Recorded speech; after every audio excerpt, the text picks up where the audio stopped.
condição de primário, depois que é julgado e condenado.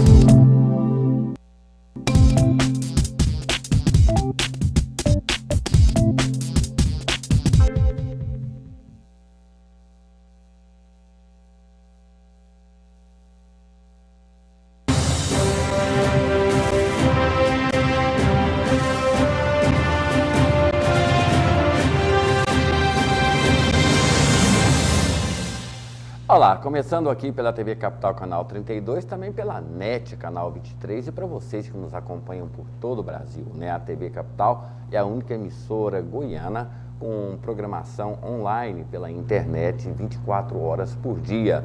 Hoje nós vamos falar sobre economia, vamos falar sobre comércio, né? Afinal de contas, é a preocupação de todos. E para falar sobre esse assunto, né, nada melhor do que uma pessoa especialista sobre esse assunto e com uma vivência muito grande e experiência, o que falta nesse país. Eu converso com muita alegria com o Dr. José Evaristo dos Santos, ele é presidente da Federação do Comércio do Estado de Goiás. Muito obrigado por atender ao nosso convite e seja muitíssimo bem-vindo e até que, enfim, trouxe o senhor para a entrevista. Obrigado pela presença. Prazer enorme estar aqui com você e contribuindo para que levemos até os nossos telespectadores as notícias, as informações da nossa categoria. Eu agradeço bastante, muito, essa oportunidade. Nós é que agradecemos, já que o senhor falou sobre esse assunto, vende-se muita notícia e se tem pouca informação. O mal do brasileiro hoje, do Brasil, da indústria, do comércio, é a falta de informação, é muita notícia e pouca informação? Nós precisamos observar que o Brasil precisa aperfeiçoar mais a qualificação. Qualificação, especialmente, não é só dos trabalhadores, nós fazemos isso pelo SENAC, pelo SENAI e outras instituições, qualificando, mas também o próprio empresário, o próprio empreendedor precisa se qualificar, precisa ser educado, porque o volume de informações que vem para ele são muito grandes. Uma complexidade enorme, a legislação tributária, por exemplo, a fiscal, outro tanto de complexidade. Às vezes, o pequeno empresário se vale muito da consultoria que ele utiliza do seu contador, porque é a saída que ele tem. O contador acaba sendo o grande consultor dos pequenos empresários, exatamente por essa complexidade de informação. Muita informação que vem e que ele não consegue assimilar como realizar, como fazer. Dando um exemplo, o E-Social está sendo aí adiado já pela terceira vez, André. E agora querem que seja definitivamente implantado no mês de outubro. Mas nós não temos absolutamente condições ainda de implantar um sistema digitalizado online, ou seja, em tempo real, prestar todas as informações que o governo quer dentro do E-Social. O interior desse país, não é só Goiás, não possui ainda internet em toda a região, todas as regiões, para que possa, em tempo real, dar as informações da contratação de um funcionário, que tem que ser no mesmo dia, não pode ser no dia seguinte. Se for no dia seguinte a informação para o Ministério da Fazenda e o Ministério do Trabalho, ele já vai receber uma multa de volta, porque já passou, tem que ser no mesmo dia. Ele tem que já ter a contratação informada de tempo real. Isso é impossível, isso nesse Brasil que nós não temos ainda, temos dificuldade até mesmo com os celulares, os telefones, muito menos, agora já imaginou a internet no interior e tudo. É preciso pensar bastante antes de colocar mais exigências em cima do pequeno empresário e até do grande também, por que não? Mas tem muita informação, tem muita legislação para o resultado não ser tão elevado. Presidente, fala um pouco sobre esse E-Social, porque é aquilo que eu falo. A notícia existe, mas a informação, ela não chega. Esse programa, ele funciona como ele vai criar para o contribuinte, né, que afinal de contas nós que movimentamos a economia, tanto o comércio, indústria e tal, mantemos esse país, às vezes somos pegos de surpresa por pacotes, por medidas e que sequer sabemos. Fala mais um pouco sobre esse e-social. O nome chama e-social, quer dizer, informações sociais vindas da empresa para que o governo possa colocar tudo isso dentro do sistema SPED, que ele criou, Ministério da Fazenda, com os demais ministérios, Previdência Social. Então, por esse sistema, as empresas deverão dar as informações tributárias, trabalhistas, todas as informações fiscais em tempo real. Se você faz um faturamento, se você faz uma contratação do funcionário, você tem que prestar essas informações para a Previdência Social, a informação sobre o fundo de garantia desse trabalhador, a informação de que se ele teve uma mudança de jornada de trabalho, você tem que informar isso em tempo real para os ministérios da Fazenda, do Trabalho. Se ele teve uma extensão da sua jornada, você tem que informar. Se ele teve uma licença por motivo de saúde, tudo isso terá que ser feito pelo e-social no mesmo momento, no mesmo dia, se possível um dia antes, ou dois. Ao iniciar o trabalho, ele já terá que ter as informações todas levadas, quanto ganha, como vai ser a jornada, como vai ser tudo. E mesma coisa a parte tributária, devido ao governo federal, devido a toda a parte tributária, também deverá ser, ao mesmo tempo, em tempo real, informada para os órgãos responsáveis. Então, nós observamos que o país não está ainda tão bem preparado, apesar do avanço tecnológico, das comunicações, nós temos avançado muito, mas não temos isso ainda no interior desse país, no interior do nosso estado. Nós não temos ainda condições para isso. E, às vezes, a pequena empresa nem sequer tem um computador dentro dela. Às vezes não tem um contador. Muitas das vezes, ele tem um escritório em determinado município e presta serviço para uma dezena de outros municípios. E ele vai naquela giro que ele faz, semanalmente ou quinzenalmente, colher informações. Com esse sistema, ele terá que fazer isso diariamente. Então vai aumentar o custo. O contador que tem que fazer o serviço em tempo real, ele terá que fazer diariamente sob pena de multa. E quem vai ser multado vai ser o empresário. Então, tudo isso vai agregar custo para os micro e pequenos empresários, especialmente. Quais são os principais gargalos hoje que nós temos para o comércio, para crescimento, até mesmo para a questão de funcionar? O senhor falou sobre a estrutura que o governo não oferece. A gente tem aí situações paradoxas. Por exemplo, com esses programas agora que o governo está dando, esses programas de assistencialismo, nós temos pessoas que têm televisão em casa, mas não tem energia. Tem máquina de lavar, mas não tem água. Então, assim, são gargalos que vão criando e vai se maquiando isso, e às vezes joga muita responsabilidade em cima do produtor, em cima do empreendedor.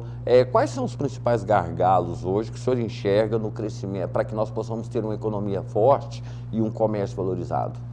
Olha, o primeiro ponto a ser abordado é a questão da energia. Infelizmente, aqui no Centro-Oeste, nós temos uma dificuldade enorme na distribuição de energia. Há carência, às vezes o empresário quer certamente colocar uma empresa, qualquer região, qualquer município.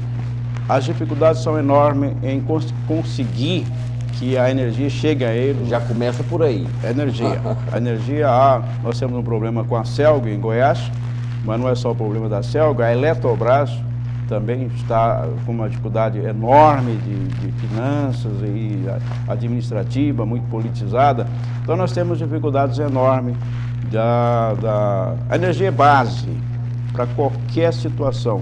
Até para você fazer aí um condomínio residencial, já tem que ter uma estrutura, um projeto elétrico e vai demandar consumo. Há uma empresa, a mesma coisa.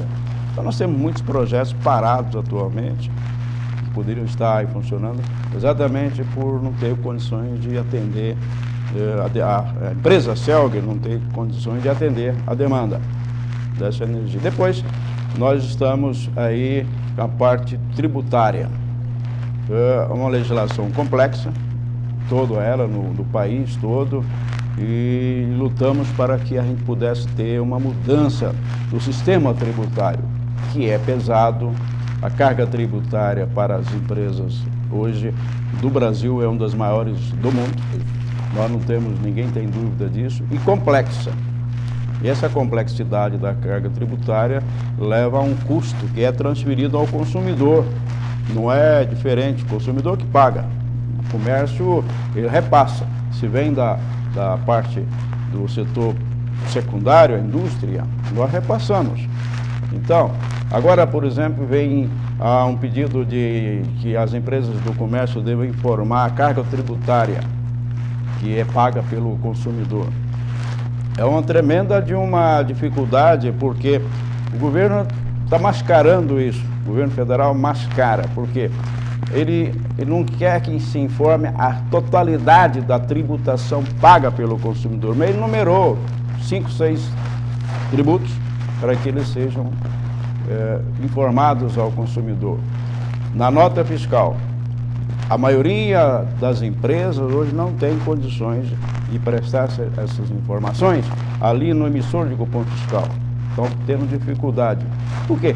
Porque às vezes ele tem dentro da sua empresa produtos até mesmo isentos de tributação. E tem outros com a carga tributária diferenciada. Não é a mesma carga tributária. Por exemplo, se fôssemos assim, 4% geral, era fácil, era só colocar mercadoria, R$10, mais 4% da carga tributária, R$10. Já foi tentado isso aqui no Brasil, o imposto único, não passou.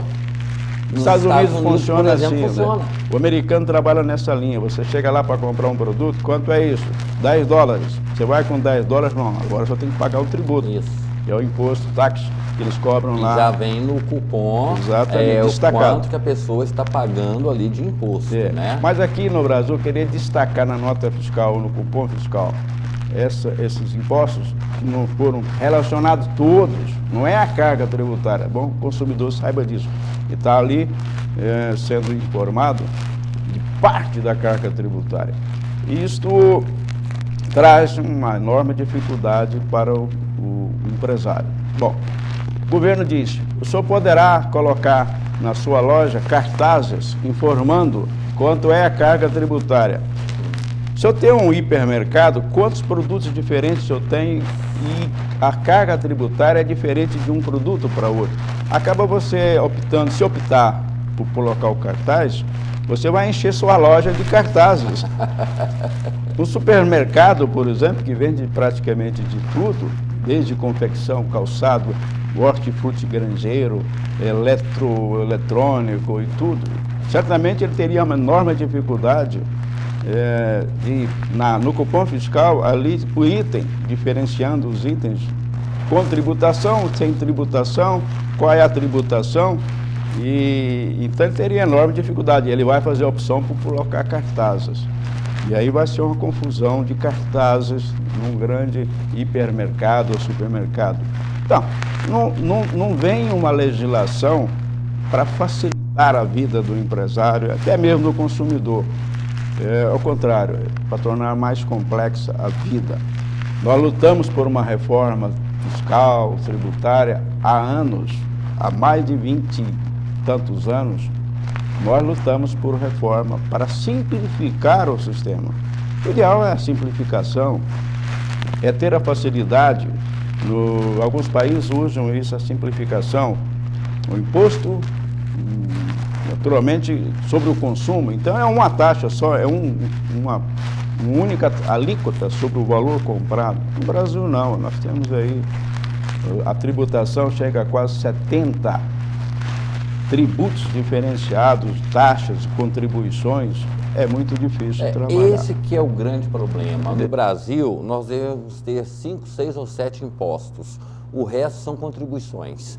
E São essas contribuições que os estados não têm direito a elas, só têm direito aos impostos. E o governo federal, mês após mês, ele acaba desonerando os impostos, mas aumenta as contribuições e culpa o setor do comércio, da indústria, por não repassar esses descontos, ou seja, ele dá com a mão e tira com a outra, e aí depois coloca o comércio, a indústria, como os vilões da inflação.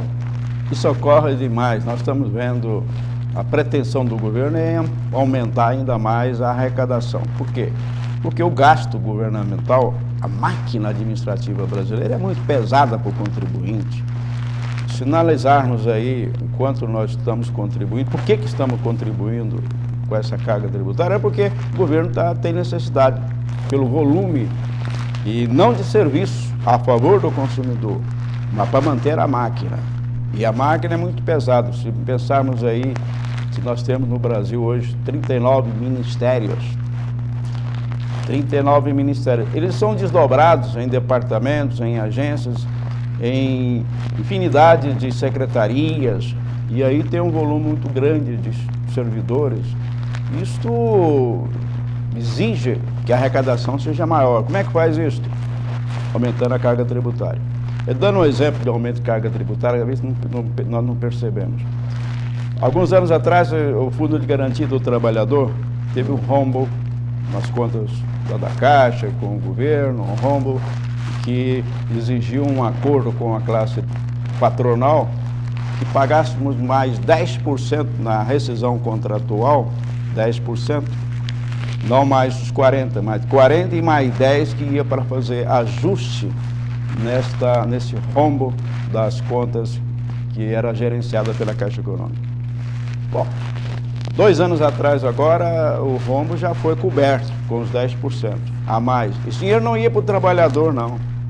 Ia para fazer ajuste do rombo existente. O FAT também, ele teve verba desviada para cobrir outras despesas do governo. E resultado, depois de coberto, nós solicitamos ao presidente da República que fosse extinta esse 10%. Ah, não, esse 10% tem que ser mantido para o programa Minha Casa Minha Vida. Mas não é um recurso social, ele foi um recurso com destinação específica. Nós lutamos muito no Congresso e acabou que a Presidência da República vetou a extinção e nós estamos brigando no Judiciário. É 10% a mais de tributação que não beneficia o trabalhador, esse 10%. Nós temos hoje no Brasil, como o senhor disse, uma das maiores cargas tributárias do mundo. No ano passado chegamos a pagar 1 trilhão e 20 bilhões de reais. Aí a grande discussão arrecadamos muito, mas gastamos mal. Aí fala, custo Brasil. Custo Brasil. É aquela velha história, né? Para manter a estrutura do Brasil, política funcionando, pagamos muito caro. A presidente Dilma, no começo desse ano agora, ela lançou uma série de pacotes que iam diminuir gastos públicos. Mas o que a gente está vendo é o inverso. E quem paga essa conta, presidente? O consumidor final, porque tudo vai para o contribuinte, é repassado. Se a indústria é tributada, ela repassa para a frente. Se o comércio que compra da indústria já com a carga tributária elevada, ele também tem a carga elevada, ele repassa para o consumidor, é que paga toda a conta. Nós não produzimos o dinheiro na maquininha sem que tenha um banco central que tem que ter o saldo, né, ali correspondente. Tudo é pago pelo consumidor final. Não tem outra saída. E aí o Brasil peca muito por isso. Ele fala assim, nós estamos exportando, estamos, mas a exportação brasileira, nós estamos perdendo espaço. Nós estamos importando hoje mais do que exportando. Sim. Basta ver os noticiários, basta ver as contas. O Brasil tem um déficit na balança comercial, mas também Isto é uma questão de gestão, né? Temos as nossas empresas hoje aí de petroleiras, né? Petrobras, que não está cumprindo bem o seu papel, a gestão. E nós temos já um déficit muito alto com a empresa, e precisamos corrigir isto. O Brasil precisa mudar, o comportamento da economia precisa ser melhor gerenciado. Caso contrário, a inflação vai voltar e nós não queremos que ela volte. A inflação é o terror que nós lembramos, né? aí. Já voltou. Isso é fato. Pois é. Ela já voltou. Mas está mascarada, inclusive. Estamos empurrando para 2015, estamos mascarando, mas ela já voltou. André, olha, todos nós estamos preocupados com o ano de 2015. E agora nós estamos vivendo Copa. Uma Copa, todo mundo está festejando. E o comércio perdendo. Perdendo. Porque todo mundo parado, lojas fechadas, feriados em cima de feriados, ou seja, para o comércio não tem coisa pior do que isso, né? Um dia que nós fechamos o meio expediente, aqui no caso nosso de Goiás, que não somos sede, cidade e sede fecha o dia inteiro, é feriado. Isso. Mas aqui em Goiás não somos sede, estamos fechando meio expediente, tudo. Comércio, indústria, repartição pública, para. Nós temos empresas que perdem mais de 60% do faturamento de um dia normal no dia que tem que fechar. E isto acaba refletindo no resultado do mês. Quantas vezes nós estamos fechando, quantos feriados, meio feriados nós estamos tendo. Além dos feriados tradicionais, normais, que nós temos cerca de 14 feriados neste país. Não, e nesses 3 primeiros meses, nós tivemos 3 feriados prolongados, sequência que foram quase uma semana do país parado. Isso precisa ser... Nós temos, eu conheço tantos países que os feriados são apenas comemorados e não com a obrigação de você paralisar a atividade do setor produtivo. Você comemora, quem quer comemorar, que comemore, né? Vamos comemorar a proclamação da República, tudo bem, aquele que quer fazer um movimento, mas não se paralisa as atividades, continuam produzindo normalmente, sem que tenha essa... Porque até mesmo os trabalhadores tomam prejuízo. Não, quero descansar um dia. Pô, nós temos as jornadas, temos os dias semanais de descanso, temos as férias, né, para se descansar. O próprio trabalhador que depende da produção da sua empresa, ganha às vezes por comissões sobre o faturamento, ganha produtividade sobre o lucro. Ele também, o faturamento reduziu, ele também está perdendo. E as grandes empresas no Brasil hoje, aquelas que têm uma visão, elas passam a ter o funcionário como um sócio, inclusive com participação nos lucros, né? Coisa que acontece em outros países. Mas aqui no Brasil, se você fizer isso, você vai dividir prejuízo. Você vai dividir prejuízo. Exatamente. A legislação brasileira realmente deixa muito a desejar. Mas a cada dia, se você participar, como nós temos nossas assessorias legislativas parlamentares, nós temos, não só Goiás, como o Brasil todo, temos uma rede legislativa que acompanha no Congresso, nas assembleias de cada estado, os projetos de lei que são colocados para discussão para os parlamentares, Senado, Congresso, Câmara dos Deputados, você fica estarrecido. A cada dia quer alguma coisa para tributar e criar mais dificuldade na vida do brasileiro. Antes trabalhávamos 3 meses por ano para pagar impostos. Hoje estamos trabalhando 5 meses e alguma coisa só para cobrar impostos. Mas eu me lembro, presidente, que tão logo o presidente Lula tomou posse, chamou os 12 governadores, atravessaram ali aquela praça, né, gloriosa de Brasília, de 3 poderes, e levaram ali projetos para reformas fiscais, tributárias, trabalhistas. Será que parou ali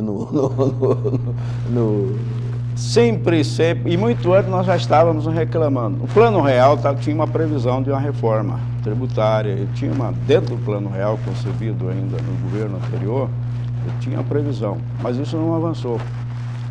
Nós conseguimos a estabilidade da nossa moeda, na economia, tudo.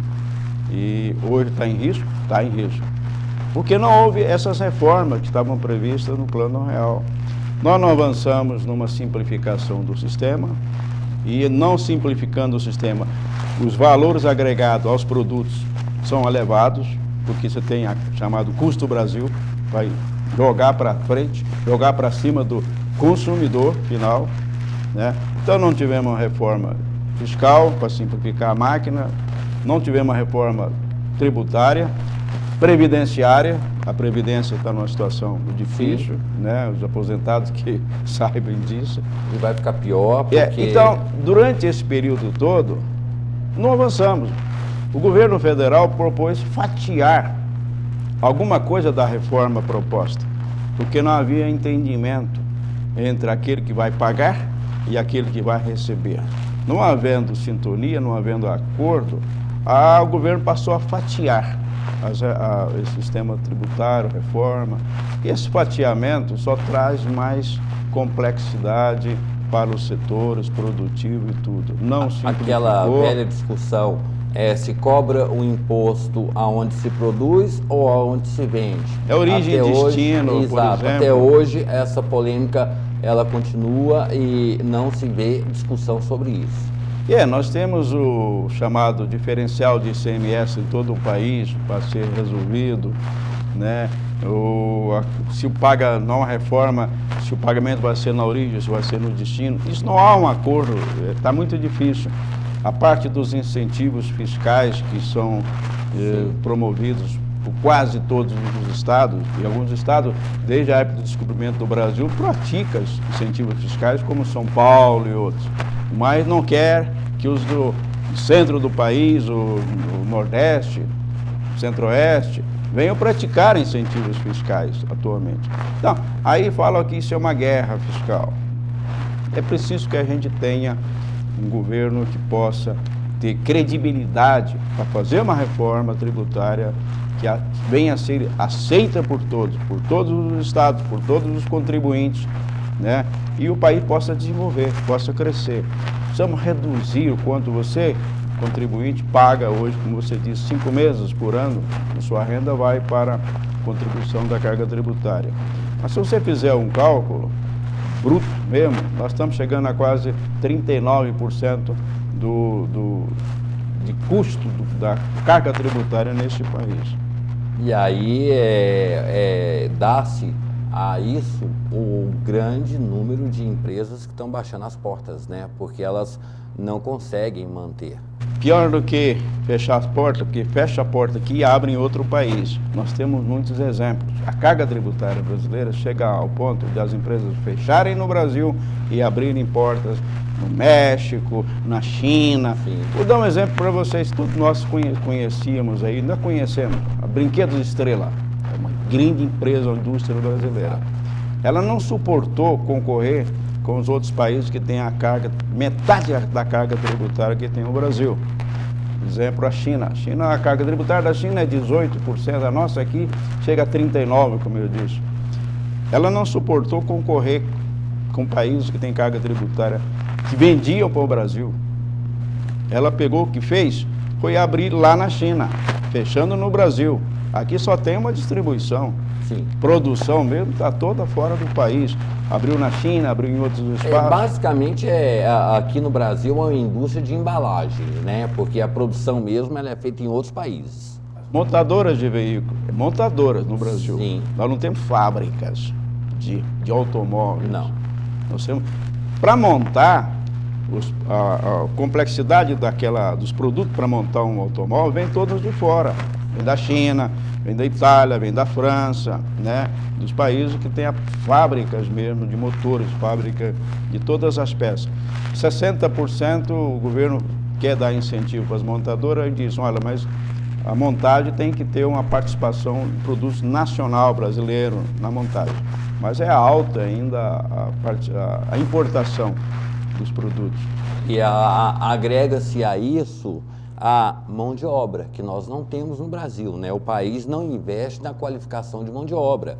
Nós estamos importando até mão de obra da Venezuela, da Bolívia, desses outros países. Ou seja, além de não termos essa competitividade, também não temos mão de obra necessária para suprir a demanda, né? Que é um outro problema. A mão de obra, é bom que se fala nisso.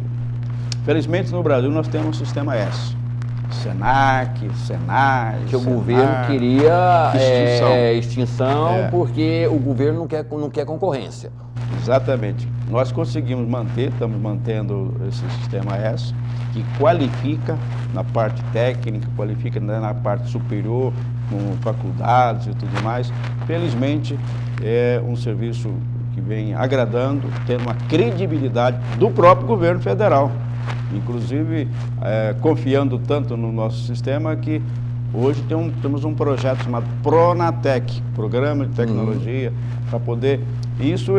todo o Pronatec, ele é operado pelo Sistema S, com enorme resultado, mas consideramos aí a credibilidade. Te dar um exemplo, o Senac, por exemplo, goiano, de Goiás, hoje ele está fazendo qualificação em 182 municípios dos 246 aqui no nosso estado. E às vezes, praticamente, pelo Pronatec, gratuito para os trabalhadores. Pelo sistema Senac de gratuidade, que é gratuito para pessoas de baixa renda. Esses dois projetos, além do serviço técnico, faculdade, tudo do Senac, nós estamos operando e está dando assistência, qualificando em 182 municípios. Isso é iniciativa privada, o Senac não é governamental. Não. Nós temos, é mantido pelos empresários, no caso do Senac, empresários do comércio. É uma empresa do terceiro setor, vamos dizer assim, né? Ela é iniciativa privada, ela não tem recurso governamental nenhum. E o grande, talvez a importância disso é essas pessoas que se qualificam, o mercado está de olho, né? Elas já entram ali e já saem empregadas. Às vezes, muitas delas ganhando mais do que diplomados, né? Falando uma coisa que me lembrou, nós temos uma faculdade de tecnologia, Senac, aqui, situada em Goiânia, que ela faz serviço a longa distância, faz graduação, pós-graduação a longa distância, tudo nós temos um serviço. Os nossos alunos da faculdade aqui, 80%, já estão empregados. O que estão fazendo lá então? Melhoria da qualificação por solicitação do próprio empresário. Olha, você vai fazer a faculdade, você tem que melhorar para evitar que você venha... Você tem que qualificar mais. Então, o próprio empresário recomenda e às vezes até paga a faculdade para os seus funcionários. 80% lá não estão atrás de emprego novo, não. Estão para garantir o emprego que eles possuem. E o governo queria acabar com isso, né? Não queria concorrência. Não, a cada dia nós estamos enfrentando um projeto novo lá no Senado, querendo tirar recursos desse 1% que o empresário paga sobre a folha de pagamento. Não é o trabalhador que paga. Esse 1% é sobre o volume da folha de pagamento que é destinado e não vai no Tesouro Nacional, não. Vai direto para a nossa conta. E 1% para que possamos prestar todo esse serviço de qualificação. E o governo, o que tem feito? Muito pouco, né? Nada. Muito pouco. A educação brasileira precisa de uma reformulação. Que é o maior também. desafio para crescer. Os países que desenvolvem, crescem muito, o investimento maciço é na educação. Singapura, esse país, Coreia do Sul. O Japão, ele foi literalmente dizimado na Segunda Guerra Mundial e hoje virou uma potência mundial porque investiram em estudo. Tem até uma piadinha falando, né? O Japão, ele saiu da Copa do Mundo, aí fala, bem feito, quem mandou investir em educação, em saúde, em segurança, saiu da Copa, né? Olha, é o primeiro passo que deveríamos estar tendo. O Brasil investe muito pouco em educação. E nós estamos no ranking mundial, aí, em péssima ranking, participação. Agora, recente, teve uma divulgação nessa área da educação, em 147 países, O Brasil está classificado na 121ª colocação. Somos É um dos últimos. 121, a colocação entre 140. E isso para nós é um... Perdemos apenas para aqueles países que têm ditadura, para aqueles países que... Aqui na América do Sul. Exatamente. E nós temos um exemplo aí, o Chile, temos aqui que é uma outra realidade, né? Uma outra visão. Ainda insistimos naquela coisa de que o país vai dar certo, mas não fazem nada, presidente, só tem discurso.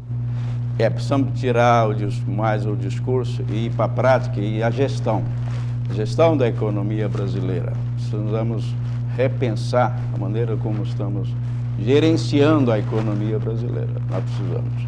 O povo precisa entender que ele não pode simplesmente pagar e não ter serviços a seu favor.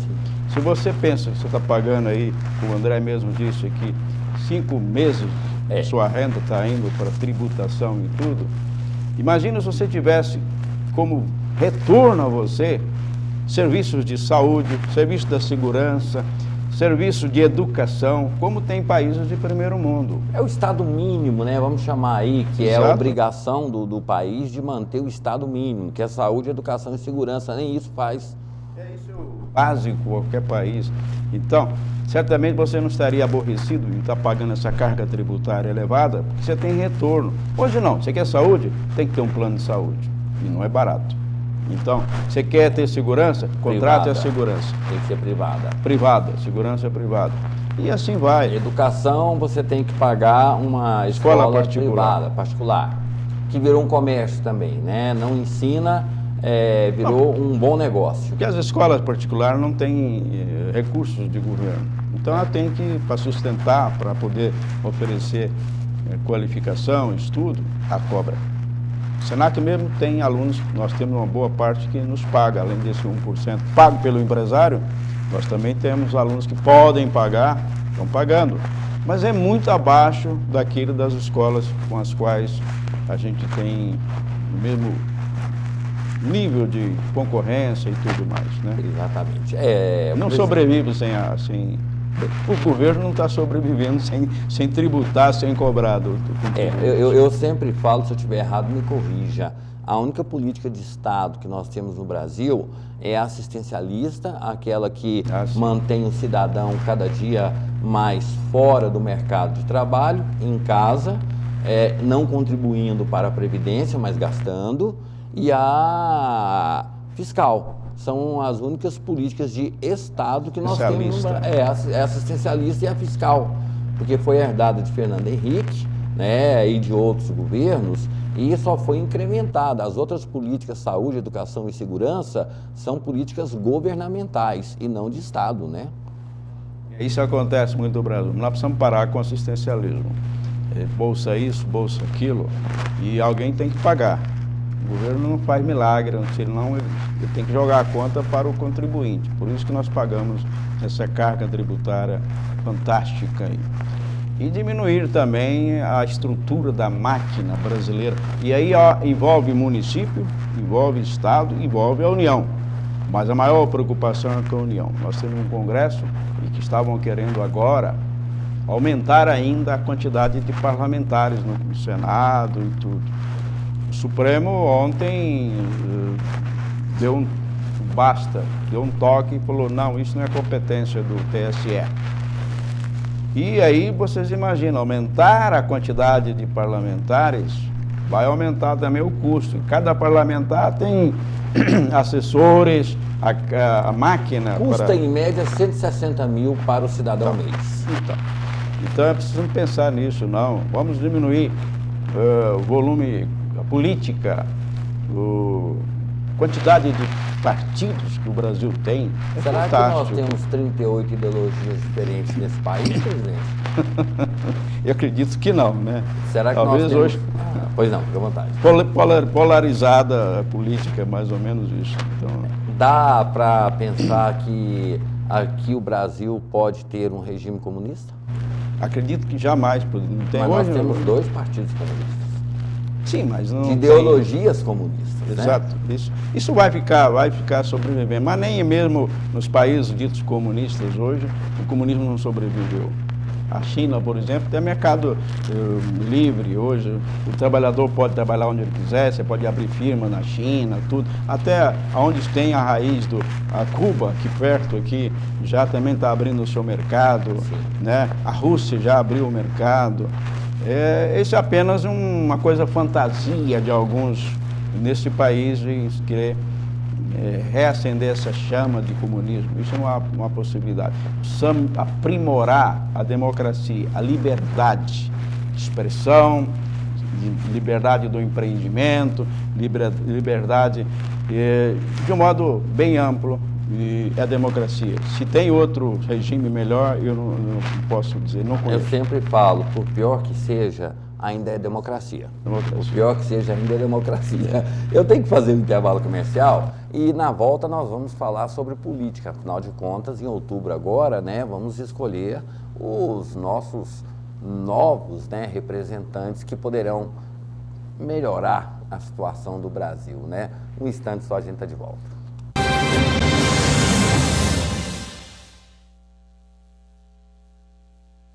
De volta com o Jornal Argumento, recebendo aqui prazerosamente a visita do Dr. José Evaristo dos Santos, ele que é presidente da FEComércio aqui no estado de Goiás. Presidente, teremos agora eleições, né? Vamos, teoricamente, pensamos, renovar o Congresso Nacional, Senado, os parlamentos e também o Executivo, estaduais e federais. Pelo que o senhor tem visto aí, dos candidatos que estão se apresentando, temos motivos para comemorar ou colocar um pé atrás? Eu não vejo ainda propostas que venham de encontro a que o povo tanto anseia. Projetos como as reformas que não foram feitas até hoje, que possam diminuir não só a carga tributária, mas também a complexidade para o contribuinte. Nós não temos visto projetos, propostas nesse sentido. E ainda, talvez pelo mais ainda o contrário, querendo ampliar o número de partidos, ampliar ainda a máquina governamental, assistencialismo, aumentar o número de partidos, já falei, aumentar municípios. Parece que querem aumentar propostas nesse sentido. O governo precisa, os candidatos que estamos aí tendo, precisam repensar e fazer uma proposta que possa ser aceita pela classe, pela população em geral. Nós não podemos ter, por exemplo, eleições no Brasil de 2 em 2 anos. Nós vamos ter agora a majoritária, presidência da República, governadores, deputados federais, senadores, né? Mas daqui a mais 2 anos, temos aí para os municípios, sim, deputados estaduais, prefeitos, vereadores. Cada 2 anos, eleições nesse país, André. A fala de desmontar palanque é só conversa fiada, né? Porque o palanque, ele já continua montado o tempo todo.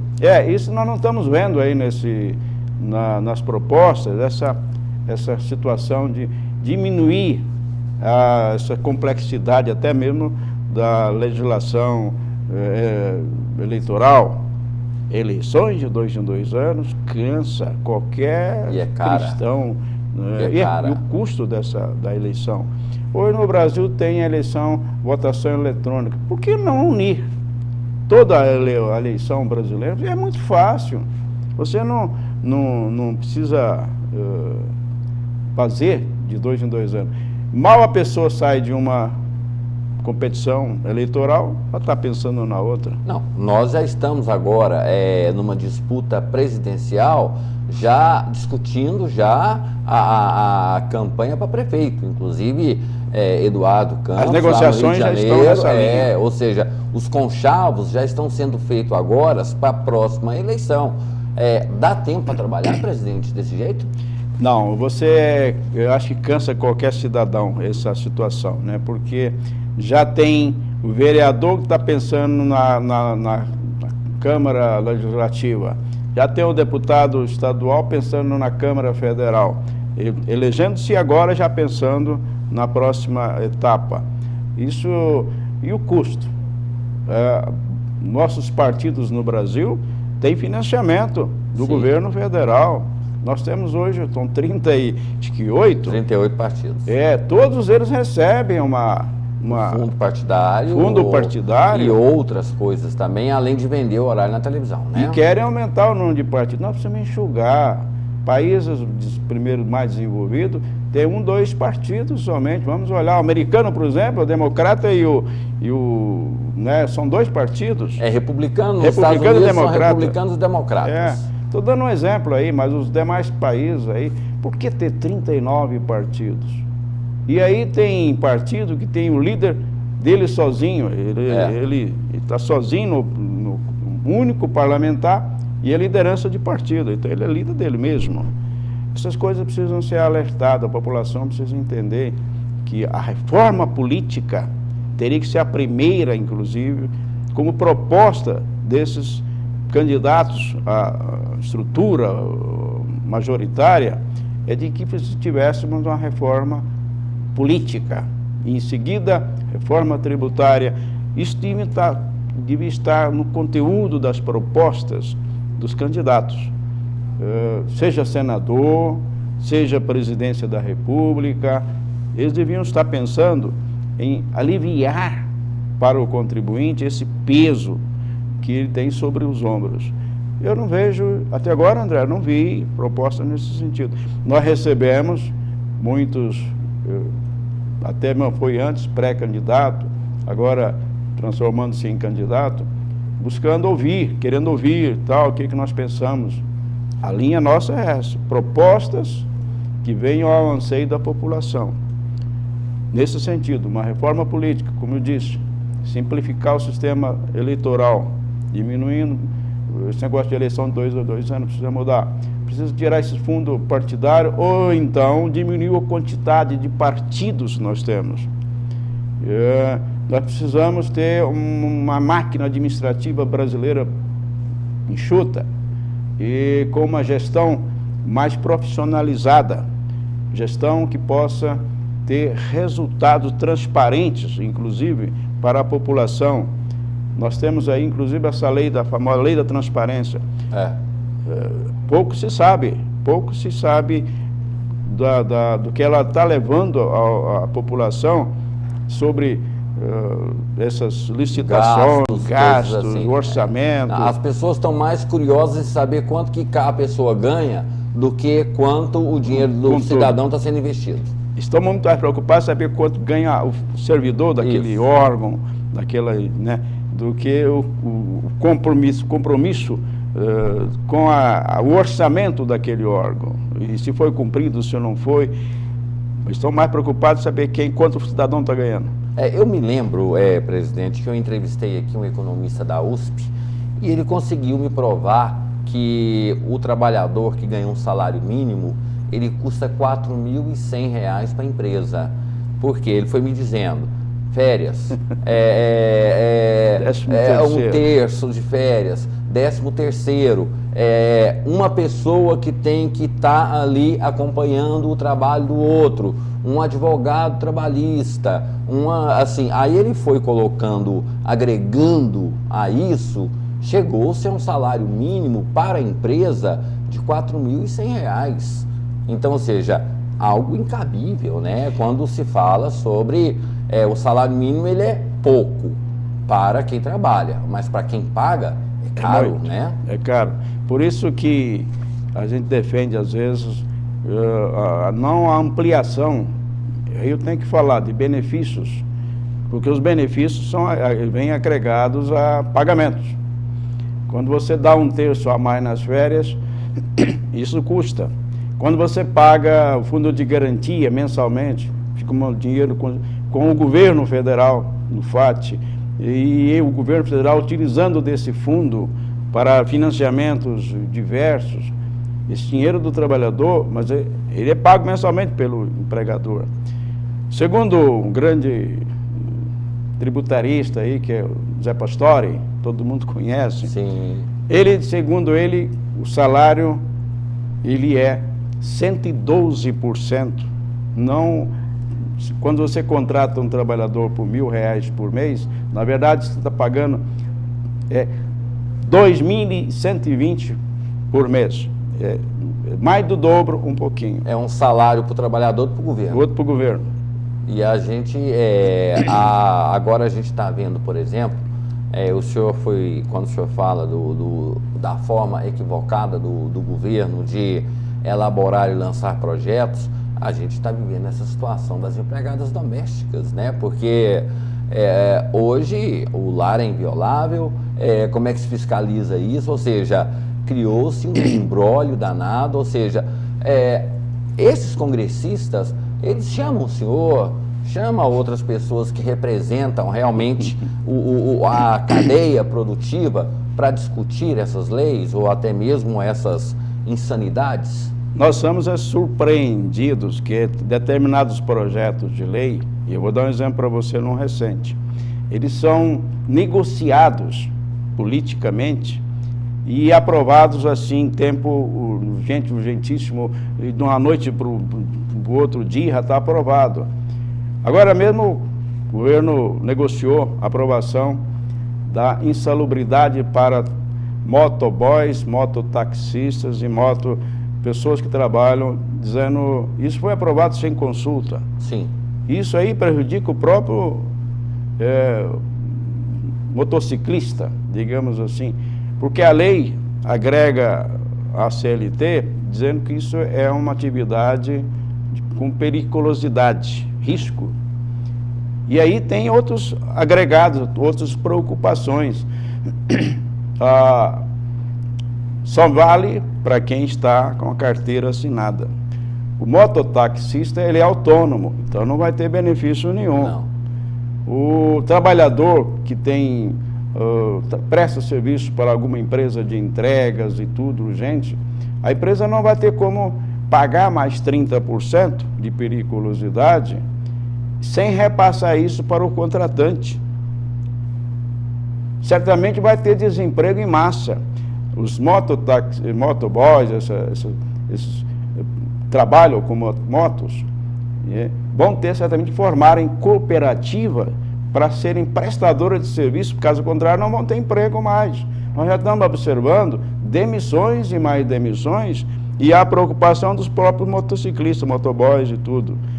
Então, veja bem que isso não houve uma sintonia, uma consulta às empresas que têm trabalhadores que trabalham com motos contratados.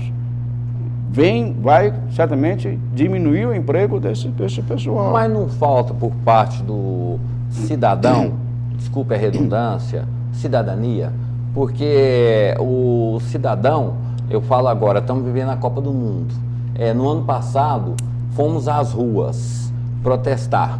Não sabíamos contra o quê. O senhor conseguiu identificar o motivo desses protestos todos do ano passado?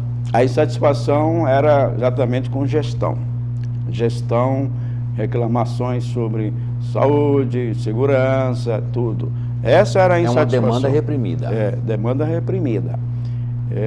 E que hoje não estamos vendo, já passou para a Copa do Mundo, uma coisa assim, mas... Já temos novo presidente, que é o Joseph Blatter, né, que passou por cima do Congresso Nacional, que proibiu bebida no estádio. Decretou feriados no Brasil. Decretou feriados. Né? E está legislando, determinando como é que o estádio... Mudou até o nome. Hoje no Brasil nós não temos mais estádio, temos arenas. Quem é que determinou isso? Foi a Presidência da República? Não, foi a FIFA. Exato. Nós temos um país que, me permite, mas falta de autoridade. Não, a cidadania também, cidadania, né? Porque também. Só se muda se o cidadão ele tiver uma pauta, um discurso, um motivo, né? Não adianta a gente ficar reclamando por reclamar.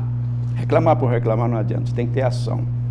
E aí o brasileiro precisa, não é que voltarmos às ruas e fazer aquilo, mas ele precisa usar os meios das suas entidades, de classe, nós falamos muito isso, para que via entidade sindical, associações, possa levar de forma ordeira até os meios que possam assimilar isso e a gente corrigir o Brasil. O senhor vê nessas eleições agora, nós temos o quê? Um partido dizendo que o objetivo dele é combater a inflação. Um outro partido dizendo que não podemos voltar para o passado. E um outro partido dizendo que temos que voltar para a agricultura. É o suficiente para a gente escolher um representante? Tudo isso deixa o eleitor mais confuso ainda. Nós precisamos, porque pela a extensão, a quantidade de partidos e as propostas muito conflitantes, inclusive, levam o eleitor a ficar mais confuso. Nós não temos uma proposta clara e aquela proposta que o eleitor hoje quer ouvir.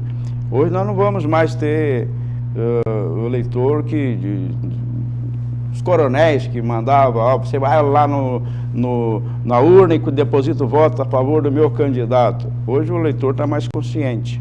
Ele quer ouvir propostas, ele quer ouvir coisa que venha em favor da nação e, consequentemente, da cidadania dele. Ele já está, né, muito mais esclarecido com relação à conduta. Exemplo disso foi, né, nós estamos clamando por um judiciário mais ágil, mais célere, e nós não estamos aí.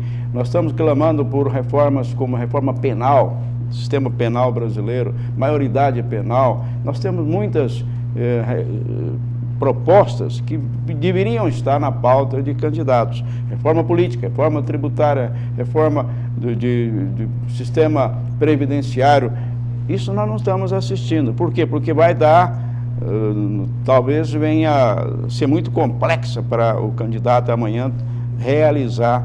Então ele foge e busca coisas mais políticas, mais fácil de levar. Nós temos agora aquela coisa, aquela impressão de que a ditadura foi muito rigorosa, então escolhemos presidentes bonzinhos, né? Então, assim, o brasileiro tem aquele estigma de que a ditadura foi muito perversa, então temos que ter presidentes bonzinhos, né? Mais ou menos assim? Querem que mantenha a sua Bolsa Família, querem que mande. Hoje nós temos um gasto com essas 65 bilhões de reais vão nos projetos sociais que atendem hoje mais de 35 milhões de pessoas. De um país que tem aí quase 200, né? Nós temos quase um quarto de pessoas que não trabalham e vivem às custas do assistencialismo de quem produz. E, além dessas bolsas aí, a pessoa não quer arrumar emprego. Não. Ele quer manter essa bolsa. Se ele arrumar um emprego, ele perde a bolsa. Então, assim, a mesma coisa, a legislação brasileira é muito perversa com o empreendedor. Outro exemplo que nós temos aí, os portadores de necessidades especiais, com todo respeito, eu falo, porque tem pessoas honestas nessa situação. Tem a benesses do governo federal, que dá a ele uma salário mensal. Uma proteção paternal. Proteção paternal. Ele tem, por ser um PNE, um portador de necessidades especiais, esse salário mensal que o governo paga pela Previdência, LOAS. Mas, por outro lado, exige que as empresas tenham no seu corpo de funcionários 5% para os portadores de necessidades especiais. Aqui em Goiânia nós temos um problema muito sério. E vem a fiscalização, autua a empresa porque ela não cumpriu essa cota. A empresa diz, mas como é que eu faço? Me traga um portador de necessidade para ver se eu cumpro essa cota. Eu não tenho. Nós temos essa dificuldade. Além disso, você falou empregado doméstico. Nós estamos verificando hoje a criação de cooperativas para a prestação de serviço. Não estamos tendo, temos vaga, mas não temos empregados, porque a patroa, o nós não pregador... sabemos ainda o que vai ser, o que vai transformar essa lei, porque nem quem criou sabe o que fazer com ela. E ela não está ainda regulamentada. Falta a regulamentação da lei. Ela existe, mas não está regulamentada relativamente a muitos fatos, como jornada, fundo de garantia, tem muitas coisas que ainda não estão ainda regulamentadas e não são exigidas. Mas o controle de uma jornada de trabalho, uma empregada dentro de uma casa, isso é muito complexo. Presidente, nosso tempo está acabando, nós temos 1 minuto, eu precisava de 2 perguntas, senhor. Pois não, André. O Congresso agora está querendo fazer como lá na França, diminuir a jornada para que tenha 2 turnos, para que tenha mais pessoas para trabalhar. Como é que você não é solução. Nós temos uma jornada no Brasil, 44 horas, mas isso não é uma coisa universal. Nós temos empresa que está jornada parcial, 25 horas. Nós temos empresas que trabalham com turno com uma jornada menor, com 4 horas com os professores, médicos, dentistas. Jornada de 4 horas dá 32 horas semanais, 20 horas semanais. Nós temos já diferenciado para bancário, nós temos diferenciado as jornadas para funcionário público, nós temos jornada... Essa diminuição da jornada, ou dividir em 2 turnos, no Brasil já tem a parcial, jornada parcial, 25 horas semanais, dá 4 horas, para beneficiar alguém e tal. Então, eu acho que a jornada brasileira de trabalho no Brasil não tem que ser mexida. O Brasil não tem uma alta estatística, demanda, né? Não temos... estatística de desemprego.